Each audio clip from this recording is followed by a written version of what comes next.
You like Harleys, huh? Yeah, they look good, but I'm way into the slant bikes for their speed, you know? Right.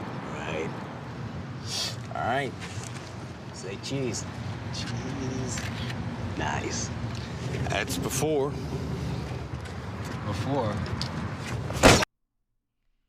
Hello, everyone. Welcome to the channel. I'm Finn, channel Seraphin71.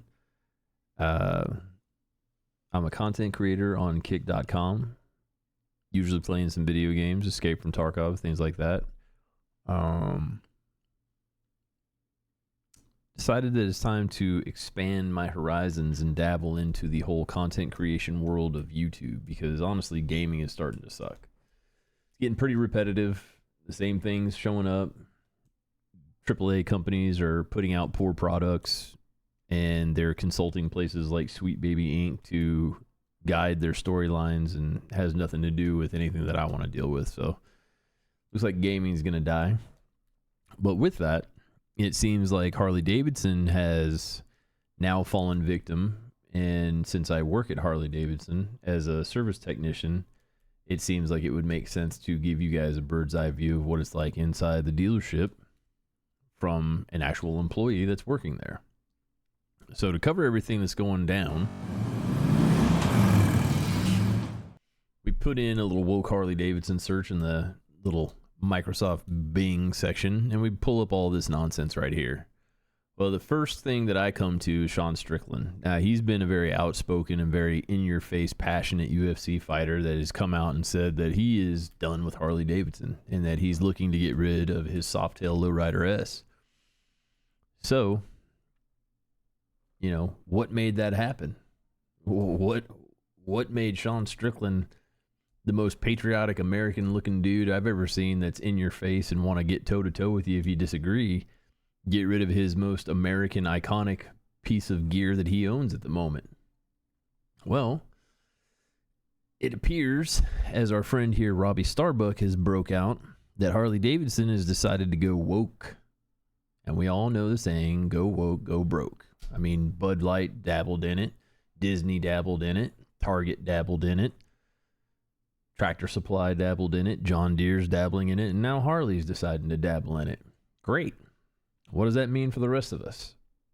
Well, it means awesome things like DEI being involved in everything. Now, one of the things that's come out here with this DEI, diversity, equity, and inclusion nonsense is that there's some rumor that Harley Davidson is going to make all the white people in the company go to some kind of sensitivity training to learn how to interact better and basically choke back their white privilege in order to let the colored people flourish. How fucking stupid does that sound? Like, I mean, honestly. If that's true, I haven't seen anything like that come down the pipeline yet, and nothing has indicated that there's been any kind of training. Now, to be fair, I haven't been in the dealership since April 24 of 2024 because I've been out for shoulder surgery. I had to have my labrum repaired from an injury that I sustained when I was in the military a lifetime ago. Different world. Regardless, all this broke whenever I was either starting to go in for my surgery, after I'm recovering from my surgery, to where I am right now, where I'm kind of, you know, starting to get it back, doing some physical therapy and get it back moving. But beside the point, this is what hit while I was out.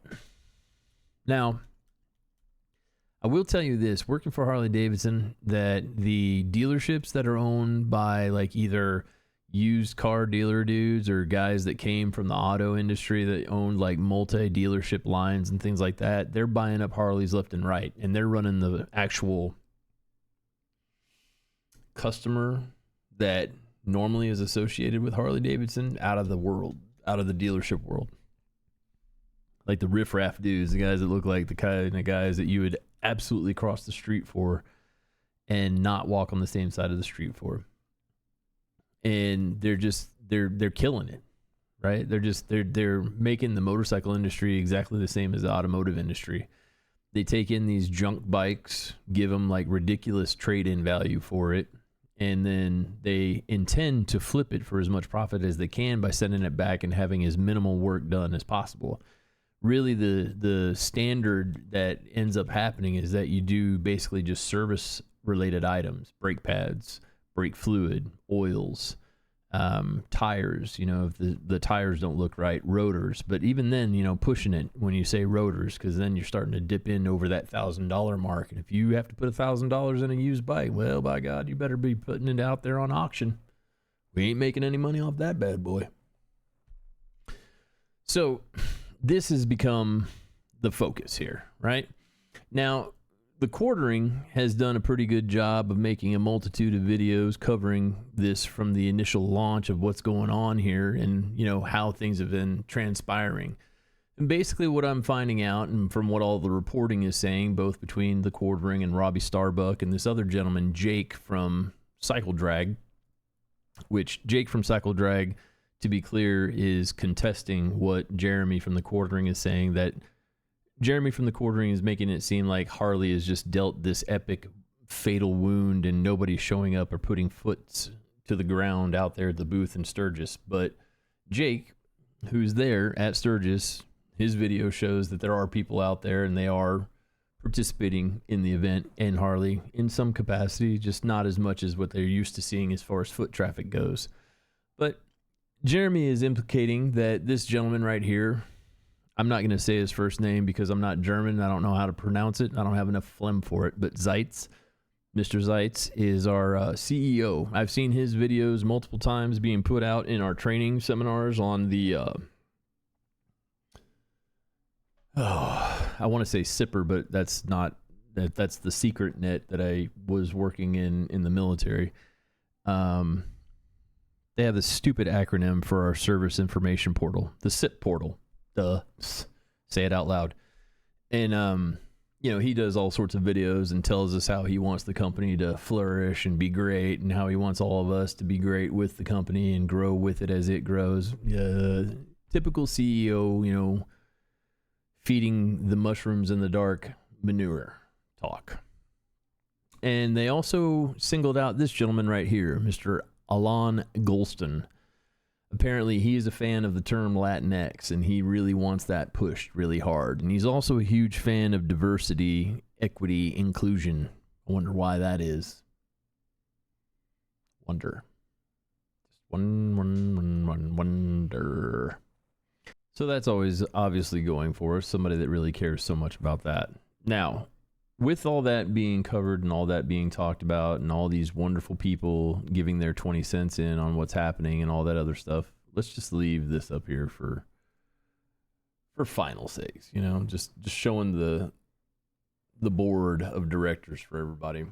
So it's under the assumption that the DEI thing has been pushed a lot longer than what's being reported on at the moment. And the reason why that's coming out and why that's being a statement that's made is because the product that's coming from the factory that the dealerships are picking up and getting from these drops from the factory in Milwaukee, they are, wow. Give you an example. There's a 2023 Street Glide CVO that I got to work on. I set it up. I did the PDI. I noticed that the transmission case was leaking. And I let my boss know. I was like, hey, tranny's leaking on this already. And he's like, whoa, what? 2023 already? I'm like, yep. So, of course, I get told, hey, you know, tear it down, see what's going on. Well, I don't have to tear it down very far. All I had to do is take the trap door off the side of the transmission and see there was no gasket. None whatsoever. So go through, get the repair done, file the warranty claim, and take it on a test ride. When I take it on its test ride, I'm listening to the worst. I mean, just, it sounded like somebody took a handful of glass and steel and ball bearings and just dropped them inside the engine and just let them go. It was ridiculous. The valve train noise was just rattling. And I thought that the bike didn't have any oil. And I was second guessing myself on the PDI. Like, did I not check and see if this thing had full oil or not before I left? Like, what the heck? That's what it sounded like. It sounded like it didn't have oil. It sounded like the lifters were just, there was like zero like any kind of pump up in the lifters at all, and there's a ton of lash, and it was just smacking up and down, up and down, up and down. Well, I pull it back into the shop, and I pop the pushrod tube covers off, and lo and behold, do some measurements there, and guess what? All 4 pushrods, intake, exhaust, on the front and rear cylinder are bent. 3/1000ths. How does that happen? The bike has only been ran in order to do a preliminary function check while I'm setting it up with digital technician after I have done the repair on the transmission, because the motorcycle didn't have to run in order for me to diagnose what was going on with the transmission. It was very obvious, and I didn't have to have it running in any capacity beforehand in order to do anything, because there was no reason to. It had a leak. Well, it's amazing. Now, that's just one incident that I had with one motorcycle. And then the other technicians that I have that are in the bays with me, some of them are having issues that the neck bearing cups are not being installed completely, and they're actually falling out below the tank and getting stuck in there and wedged between the frame and the tank, causing paint issues, either denting the tank or denting the frame. On top of that, missing components like gaskets and things like that inside of oil bearing components like a transmission case. That doesn't make any sense why that would happen. Now, what I can say that if the factory has been operating under the sense since Mr. Zeitz has taken over around the COVID area, and if that's been the focus moving forward without saying anything to anybody, it explains a lot of why the deterioration of product quality from the factory has happened. I'm just going to be honest with you. If you're going to hire somebody based basically off of what they look like and what they believe in, and not actually on what they can do physically for your company, and specialized, especially in skill sets like being a technician, you're not worried about whether or not they have the level of education needed in order to perform the job, you're putting people at risk. I mean, you're putting people's lives at risk severely. Like, motorcycles are different in the automotive industry for the simple fact that they're recreational vehicles. They're not vehicles that are counted on as for reliable transportation for people. I mean, as far as I understand it, yet there's still recreational loans anyway to purchase these. Same thing that you would get for like an ATV or a dirt bike or anything like that that you're taking there, or a boat or an RV. So a lot less, stringent restrictions on things allow for some nefarious practices when it comes to repair and things like that. Not everything is done as diligently as you would anticipate.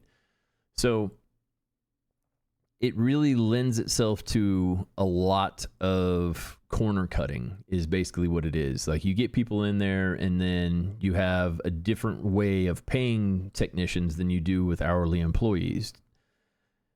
Technicians that work in back usually work on what's called flat rate or a commission bonus. And basically what that means is that if you have a job, you get paid what the job description or job time code tells you that the job pays for.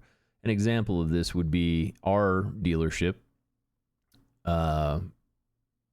says that you get paid 0.9 hours to replace the tire.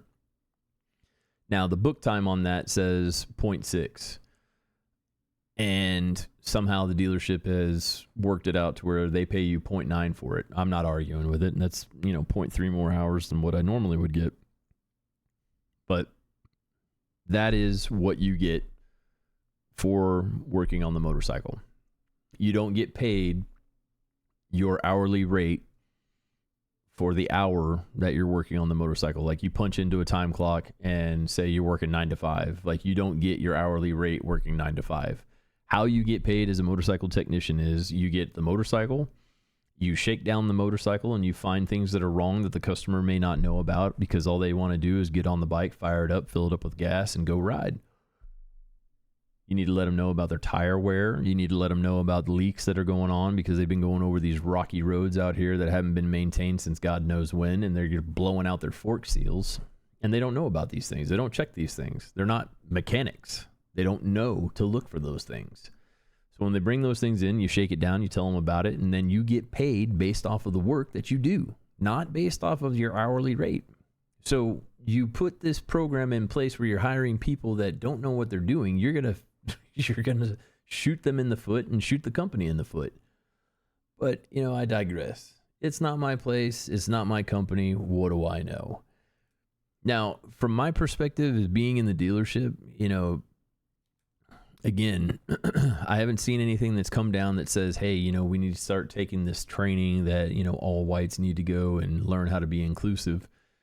But there have been a couple of emails that have come out. I haven't been able to read them yet because I haven't been back to work, and I don't foresee myself being able to go back to work yet from short-term disability until the 25th of October. So this will probably be an ongoing story to let you guys know what's going on inside the dealership. I still have quite a few friends over there that I'll talk to throughout the time, and they've been asking me how I've been doing through my recovery. So I'm sure I'll sneak in a few questions here and there and ask. I was going to go and log into my HDNet account for verification and proof that, I'm not full of smoke about being a Harley technician. However, as luck would have it, I didn't reset my password in time, and so now my account is locked. Take that for whatever you will. But I will tell you this, that I just recently concluded the middleweight powertrain school in Phoenix. That was fun. That was the first time I've ever broke down a Pan America for the first time. Engine, not the actual bike itself. But we had to tear down Sportster 1200 and the Pan America 1250S. And we tore them down and put them back together again. It was pretty cool. I enjoyed it. Pan America is a cool bike. It's different. Sidebar. I digress. So I'm not really sure where the video is going to end up as far as people's take on what's going on out here or what it is that's going to happen at Harley. I do see that there's probably going to be in more Republican states that there's going to be a decline in the dealership sales and things of that nature. But as far as being where I'm located in a more democratic thinking state, I feel like this thing is going to be state to state, whatever the state believes or whatever the majority of the population believes is going to be the thought process that goes forward with whether or not they patron Harley or not. But, there's other motorcycle brands out there. There's Indian. Maybe this will spawn Victory back out there in the world and they can revive that brand because I like Victory bikes. I thought they looked pretty sick. We'll have to see. But all in all, folks, these ideas and these movements are going to start impeding on everyone's way of life. And if you start impeding on the wrong people and start affecting their way of life, you're going to have a problem on your hands that you're not going to like. And Bud Light found out. Disney found out. Bungie found out. Because I don't know if you guys have heard, but Bungie got acquired by Sony.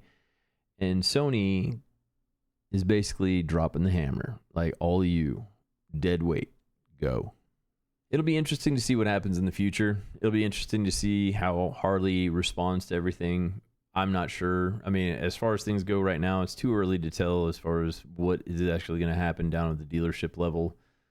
I don't really see anybody reporting anything crazy. I'll probably make a follow-up video to it later on this week after I get some more time in the dealership and find out what actual things have been going on. I'll get into somebody else's account and ask to see what the trainings things are for the service technician roles and things like that. But as more stories develop and as more things come into fruition back at the dealership that's going on, I'll give you guys updates. But until then, hey, I'd appreciate it if you'd hit like or subscribe or whatever it is that the algorithm is that they need you to do in order to get this video moving around. But it'd be cool to spark some interesting conversation between folks. Maybe there's some other dealership mechanics out there that have some other insights they want to put in. Share their experience of what they have going on at their dealership. Maybe ones in California have really started getting popped in the nards by what's going on, or what's going on at the factory in Milwaukee would be great to see too. But until then, we're just gonna have to wait and see what happens. But Thanks a lot for everybody coming out and checking out the video. Hope to see you back here soon. We'll put out some more content. All right, peace.